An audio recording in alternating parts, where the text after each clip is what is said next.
Oh, this is so sad. Millie and Lue are flying out on Friday night without me and the 3 other kids. They're headed to Oklahoma for some soccer games. What are we going to do without them? We're going to the CU soccer game. Women's Division 1 soccer, baby. Let's go. First round of the playoffs as the Buffs are hosting Utah Valley. What promises to be an exciting game. The atmosphere is absolutely electric. Travis Hutchinson, Ritchie Kotschau, 2 of my favorite guys in the world.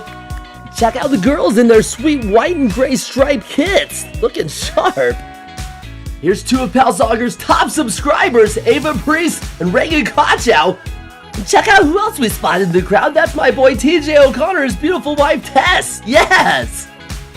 Okay, let's get to the biggest highlights of the game. Now, we were down 1-0, but we don't care about their highlights because that's Utah Valley. We're the Buffs. And here we go. Hayward coming on and boom! She just got pelted right in the grill and it went in the goal. How about that? Oh, the referee, he says, no, that's a handball. Oh my goodness, if I was out there, this is what I would have said. I would have said, that's a facial. Play on. And as we check out the replay, you can see it's a beautiful ball played inside. Zacchaeus looking for Hayward, and it's just going to get crushed off her face. Oh my word. Thank God she doesn't have braces. That would have stung really bad. Probably would have got her lips stuck to her teeth. Had that happen before. You can see the referee under so much pressure. I'd hate to be in his shoes right now. Not because everybody's booing him and they disagree with the call, but mostly because he probably wears size 7, 7.5. I'm more a 10 kind of guy. The coaches, they can't challenge it. It's NCAA playoffs. You're not allowed to challenge, which is crazy that that's a rule. You can't in conference play. Anyway, Hayward just a little bit later plays a good ball inside. Zacchaeus got the finish there,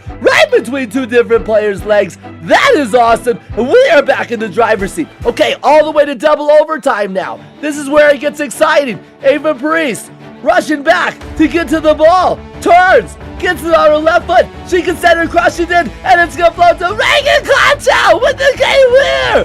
Oh, right off the top of her dome. That's incredible. Wow, how did she do it? I'm going to explain it to you. Reagan Kotschau did what we call a salmon leap here. Unbelievable. This is such a rare form of a diving header, and she floated it right up the top of that fish head, which is so cool because I'll tell you what, Reagan probably ate salmon just before the game. You are what you eat, and look at you giving us the treat, Reagan. We love it, baby. Look at Jason Green. He is amped. Yeah, buddy. Go, Coach Danny. Oh, my goodness. They are pumped, and they should be because they are moving on to the next round, and I guarantee you, I promise you, they're probably going to beat Xavier by 3 goals. Reagan will probably get a game winner. I wouldn't be surprised by that. Take it to the bank. Let's go Buffs, baby.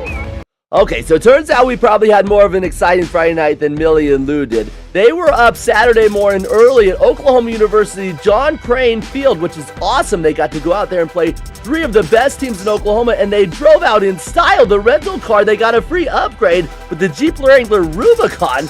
I bought them actually the cheapest package possible. If you use the app on Travelocity or Priceline, dude, you can get like 30-40% off, okay? A helpful hint for you guys that are traveling with your kids, all right? Beautiful weather out there in Oklahoma. Lou, wave to the camera. Oh, good work there by Millie. First team we played against was one of the top programs in the Midwest. This is Oklahoma Energy, and they were a talented squad. Unfortunately, here's their number 9 turning on a dime and finishing just so fine. Ouch. Yeah, they took the lead against us, but we battled back. Second half, here's Lou playing a good ball up to one of her awesome teammates. Looks like it's Olive who gets it on the right and takes it off the post. Great scoring opportunity late in the match. We're still down. Lou with a chance to not tie because we actually got scored on 3 different times, but she skied it over. Oh, Lou, come on, man. That's brutal. And our first game against the Energy, we just didn't have enough energy. Yeah, that's rough stuff. Now, during this moment, actually, let's transition back to Colorado because now I get a chance to coach Theo and company in their team's first ever indoor soccer match. We're playing against a team called Real Fury, who's actually pretty decent. Theo wanted to play goalie this time to start off, so I'm cool with that. He has a lot of living room training. And check it out, he makes his first save of his career. Yes, Theo. And then just a couple moments later, he's called into action. This time he's going to make a 2-handed save off the wall. Here comes that shot, and Theo says, no, you don't. Not today, Fury. Now time for some of our attacking highlights. Matias going to dump the ball in the corner. Jesus gets possession, and he gets fouled by the Fury player. Fury, you better be careful. You don't want too many fouls, especially with Jesus on the ball, who just blasted off the goalkeeper's right shoulder. Nice finish. with about 30 seconds left in the half. Oh, Theo, the fingertip save off the post. Where's our defense? Oh, nowhere to be found. Dude, you got to mark your man. Come on now. That's a little disappointing to be tied 1-1. We created some other good opportunities, but we're only about the good highlights today. Don't you worry, we got more highlights coming in the second half. The message for the boys. Dude, there's no offside, so get up the field. Score some goals. Julian Servo got the first goal of the second half just inside the near post. And it's not long after that, our new goalkeeper, Dexter, who subbed in for Theo, launches it up with a great right-footed punt. It's going to be Jace. Played it off the wall. Fury tried to clear it and deflected back into Julian, and he's got 2 goals in a row. Let's go, Julian. 3-1. Now Theo, late in the match. Oh, and he just got busted over. That is actually the 6th foul for the Fury. Guess what happens when you get 6 fouls, buddy? You go into the penalty box. 2-minute penalty, and we get a breakaway that starts at midfield. Hasta luego, amigo. So, who am I going to pick? Julian Servo, the guy who's already on 2 goals. Dribble it up, and he has more time and more space. Julian, are you serious, man? Dude, you got to score that goal for us, buddy. Don't worry, you'll redeem yourself, I promise. Ball's played into the corner by Julian. Theo off the wall, gets his own rebound, blasts it, and it goes low over to Jace, who gets the 4th goal. And that seals the victory. Win by 2. By far the biggest win of the season, and actually our only game of the season so far, so clearly our biggest win. Yeah. So anyway, all right, moving on next. We're back to Norman, Oklahoma, where the girls are going to play against Tulsa Soccer Club. Tulsa is actually the city where Garth Brooks was born, which is pretty cool. I don't know what that has to do with anything, but Tulsa came out to an early lead off a free kick. Down 1-0. Here's Lue playing outside back, and she's going to get fouled there. Oh, but she gets back up quickly, and she looks to transition to attack, and pelts Kenna off the backside. Lue, what are you doing? That's a little bit embarrassing. Sorry, Kenna. That's on Lue. All right, so Rapids looking to tie. It's going to be Jolie floating over the top, and she got the goal. She didn't think she was going to score it, actually. You can see by her body language, she thought, oh man, I mishit it. But no, you didn't, Jolie. You hit it just like you were supposed to. That was sick. Okay, you know what else was sick? Was this referee's play on this drop ball moment he gave to these girls right here. No one actually knew why he was giving a drop ball, but it's because the ball must have taken a slight deflection off him. What he does here, though, is he's going to drop and set him up with a volley. Usually you roll the ball. I'm going to start doing that, actually, because that makes the game a lot more exciting. That was Tulsa's best opportunity in the second half. Okay, get into about a minute to play. I'm not even kidding. Bree gets the ball to Olive. Olive back to Bree. Finds the switch. Can Evie put it in the back of the goal? She does with the right foot. The Rapids win it in the final seconds. Oh! I'll tell you what, coming from someone who's lost a lot of games, those ones sting the worst. Great job, Coach Paula. All right, some of you might be wondering, what am I going to do on my Saturday night? Most of you probably aren't wondering that at all, but I'm going to tell you anyway. I decided I'm going to surprise Billy and set up the Christmas lights, but the timer is giving me some trouble. But check this out. They're going to turn on, I think.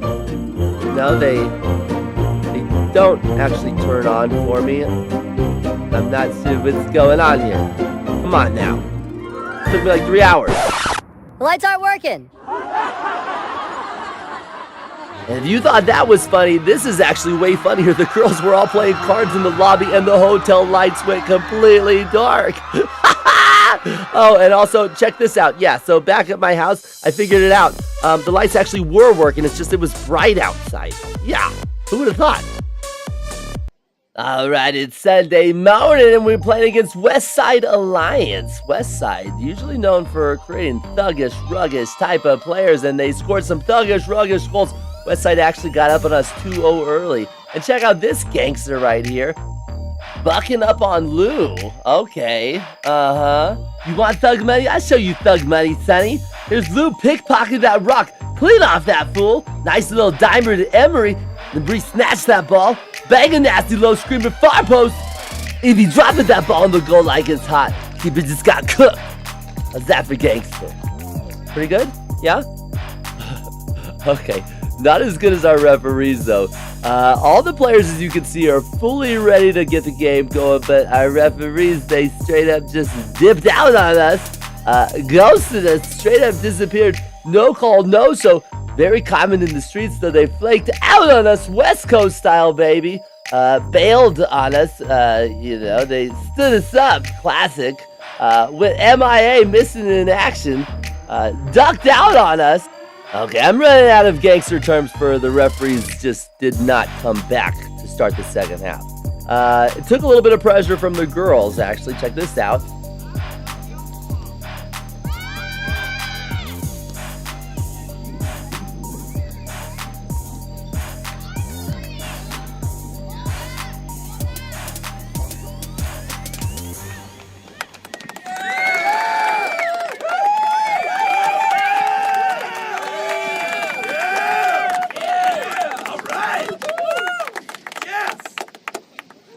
And there's still no ARs.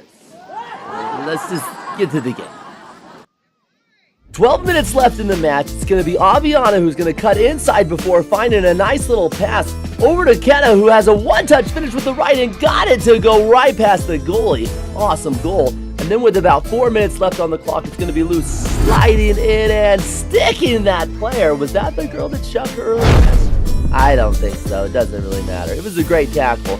And the girls had a great weekend as well. They ended up tying this game 2-2, which means they posted a win, loss, and a tie over their 3 matches, all 11v11, which typically this group plays 9v9. So not a bad weekend. Great job to the girls, and great job, Coach Paula. Okay, I promised the final match of the weekend.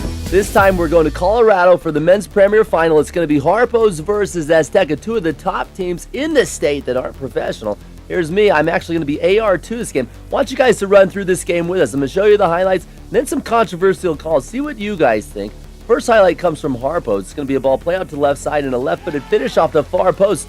Harpos takes the lead.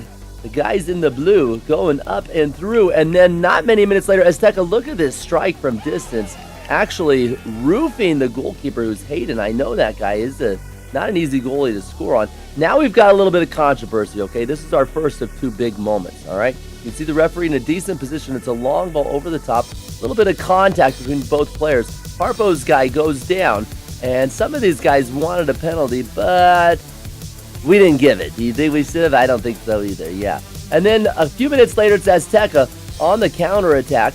Great strike there, taking the lead 2-1. Now here's our second moment of contention. Pay attention to this one really quick. We clearly saw 2 players collide there, but what we didn't clearly see is how did it happen. I actually raised my flag. You tell me what you think. Why did I raise my flag? Was it because there was the penalty there? No, I raised it because it was actually across the end line, so it was a corner. But even take a peek at this replay one more time. It actually appears as if the blue player jumps out of the path of the ball to get in front of the white player. That's a tough call to make, yeah. So the center referee did not call a penalty, to Blue's dismay. You are 100% more than welcome to leave your comments in the comment section below, giving me your opinion on if you think should have been a penalty or not, or either of those should have been. Okay, let's get to the second half, all right? Harpos came out with a lot of momentum, a lot of drive, a lot of energy, and they got a lot of unluckiness as they hit the post. Here comes our first yellow card of the match. Harpos, the center back, just blasted over the Azteca player. Let's see that slow motion. Yes, here we go, and ka-ching, boom! Smashed over him, just bust through him, dude. What a complete tackle that was. All right, Harpos, just a few minutes later, this guy, I think they were calling him Skittle. Nice little move to cut inside, and he tried to help his teammate Jorge taste the rainbow, but it went over the crossbar. That was a great opportunity for Harpos to capitalize. And then Azteca, a few minutes later, on the break, stole the ball and slotted it to the far post. That puts him up 3-1 now. Game just about out of reach, not quite. Here's a corner kick for Harpos. Now this one's another one where I need your opinion here. We're going to see a mess of players, and Harpos is appealing for something there. They're claiming that their player got stomped on. Hard to see. Let's slow it down in slow motion. See if you guys can see what I'm seeing here. Right now I see a glob of players and a mess, and there goes a dude down. 2 guys go down. You keep watching, and what we're going to notice here is, I'll let you decide, because I don't know what I would have called there. I didn't see it. I don't know if you saw something. If you did, let me know in the comment section there below too. All right, now here's an interesting one as well, okay? Here it appears that the Azteca player is going into the Harpos guy, but as we watch it down in slow motion, it appears that Lue is actually going to grab and pull Azteca towards him, and then at the right moment, he releases, puts his arms up, says, I didn't do anything. Yes, Azteca is going into him, but I think Lue initiated contact there. This is really unfortunate because what happened moments later is it built up to a goal. That was the fourth goal in about the 88th minute of the match. What do you think? Should that have been a foul? And against who? First foul against blue, foul against white, no call. I don't know, it's tough. Either way, that was two of the best teams you'll see in Colorado soccer. And that was also just a normal weekend for PAL soccer. Here's Millie and Lue having some coffee on their final few hours before flying back from Oklahoma, dropping off the Jeep Wrangler at the airport. Thanks for watching. Bye. Have a good one. Thanks for coming out, and we will see you guys next time, baby.